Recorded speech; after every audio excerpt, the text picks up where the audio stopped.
coming up on Rusty Cooley's Guitar Asylum TV. Head backstage with Jeff Loomis of Nevermore to get answers to your questions. Then, join Rusty as he breaks out of RC7 for a one-on-one lesson. All this, plus guitar tech with Mike Ned and scenes from the NAMM Show 4. Only on the craziest place for the musically insane. Hey, I'm hanging today with Jeff Loomis, the guitar player for Nevermore, and we're going to talk about some of Jeff's gear. So, Jeff, let's get started, man. Tell us a little bit about your guitar. Yeah, this is my very first custom signature Jeff Loomis model made by Shredder Guitars. Comes in two different colors, actually, Vampire Red and Satin Black.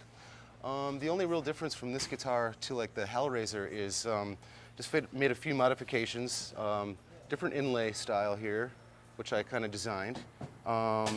Basically, I got rid of the tone knobs down here because I just get most of my tone from my amp. Sure. So I just keep it simple down there, you know? Yep. One kill and that's it, you know? That's it. Basically, it comes with a Floyd Rose or it comes with a standard bridge. And the other modification I made really was just having very large frets. I believe they're Dunlop 2200s or something like that.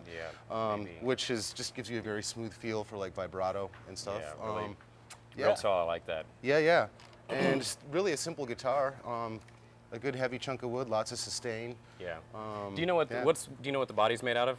It is made out of alder. So you got an alder body, maple neck. Yes. And what about the pickups? The pickups are EMG 707s. Sweet, sweet. Yeah. And what do you use for string gauge? String gauge. Well, I just recently lightened up on my string gauge just because cool. my left hand was starting to hurt a bit. So Right. I lightened up. Right. I'm now using 9 through 46 on the first 6 strings, and I'm using a 66 on the bottom. All right, that's crazy. That's still pretty heavy.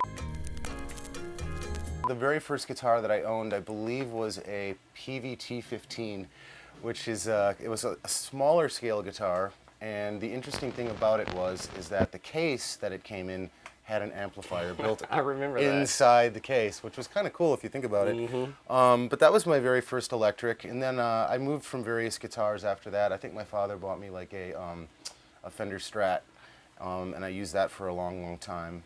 But of course now I use Shredder guitars. I have my own signature guitar out, and I'm very happy playing those. That's right. So Yeah. go out and buy one today. Yes, get one today. It's funny you mentioned the PV because my first guitar was a PVT-27. Oh, right. And the little Decade amp. Oh, the You know, Decade. little I had the square one. backstage amp. Yeah, I graduated to that one. And the funny thing is that I must have gotten that amp when I was about, I don't know, 10 or 11 or something like that. And I owned that amp all through my teens. And by the time I moved out to Seattle when I was 19, I gave that amp to a friend. And believe it or not, he still has it to this very day, and it still fires up and Wow. works. Well, not a lot of people know that I actually started on drums first, but I got quickly kind of bored with that and found a classical guitar lying around the house, and basically just picked it up and learned a few chords. But my early influences were like Brian May from Queen, and I really loved his like sense of harmonies and Sure. stuff that he used. Jeff Lynne from ELO, Lindsey Buckingham from Fleetwood Mac. A lot of these 70s players, because my father had a huge stack of 70s records that I really got into. So yeah, I think I must have started when I was about 12 years old, something Yeah. like that. So, It's awesome. And I can actually hear some of that influence in some of your Really? songs in the slower Cool. sections and, Thank you, and yeah. things like that. So, which was the first album that really jazzed you about playing guitar?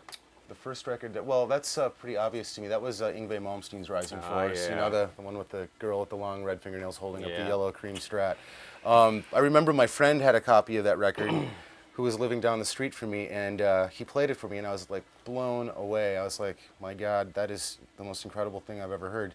So when he went to the bathroom, I took the record and ran home with it, and nobody saw me for like a week Yeah, after that. I just yeah. listened to it over and over, and Yeah.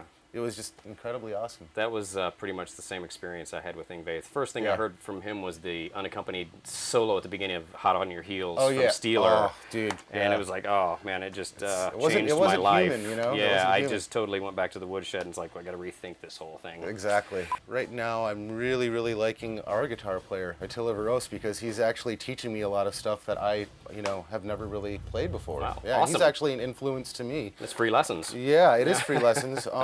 Really, I mean, dude, it's like I spend a lot of time on YouTube if I want to learn something like a gypsy jazz line or a new scale or something like that. I just literally go to YouTube Yeah. and get a free lesson, Yep. you know? But yeah, modern guitar players, there's so many out there, man. You were mentioning before the gypsy jazz guitar player like Yeah. Josh Gostefan, I Yep. believe is his name. I'm real loving his guitar playing. Yeah. I think a lot of these gypsy jazz guitarists are really influential on picking and the types of scales that they use, Sure. like a lot of Indian scales even, like raga scales. So yeah, there's a wide variety of them out there. I listen to Yeah. them all really. I try to be diverse with it. you know. Sure, and with those guys, there's no hiding your technique. No, there's you know? not. What is the hardest thing for you as a guitarist? Well, boy, oh boy, I guess it's just to try to be as inventive as you can, or innovative as you can be. You know what I'm saying? Always trying to be, always trying to come up with new riffs to try to sound original, you know, because there's a lot of guys out there that really just like go from guitarist to guitarist, you know what Sure. I'm saying? And the whole idea about being innovative is to come up with new ideas and new sounds and stuff like that. So that's really the hardest thing. The other things, I guess, are just new techniques, you know, things I'm always trying to expand my playing on. Right. It's an everyday thing for a guitar It player. is. When I was younger, you know, I guess with any guitar player, you just pick up the guitar and you know, play away. But as you get older with age and stuff, you definitely want to make sure that you have a good warm-up routine. You know, I simply just do like simple chromatic exercises on the fretboard, just to get the blood flowing, you know. Sure. Yeah, so I try to take about a half an hour before each performance and warm up as much as I possibly can, just to get the fingers going, you know. I tend to think if I think too hard about something, it's harder for me to actually come up with riffs. You know what I'm saying? Right. Then I kind of get a writer's block kind of thing. But if I'm sitting down and not thinking about anything, it seems like those ideas just kind of flow out of me. You know what I Right. mean? So I tend to think that when I'm not thinking about something too hard, that's when the music really comes out. And I really try not to listen to other music while I'm writing. I just try to Right. be myself and be my own individual. And normally what happens is I'll come up with a bunch of riffs, like say 10 or 15 riffs a day. And the next day I'll come back and have a listen through all those. And there'll probably be about 8 or 9 good riffs out of those Right. that I'll take and just compile into a song structure and go from there. So Awesome. it's really simple. That's very cool. So really, what you're saying is that if you sit down and try to write, it's not usually happening. That's the doesn't same work. thing. You just got to kind of sit down and let it. You have to let it happen. flow, man. Yeah. Up next, want to shred like the master? Rusty Cooley's masterclass is after the break. Then, join Mike Mann in his shop for guitar tech. Later, take a seat on the tour bus as Jeff Loomis answers more of your questions. Only on the craziest place for the musically insane.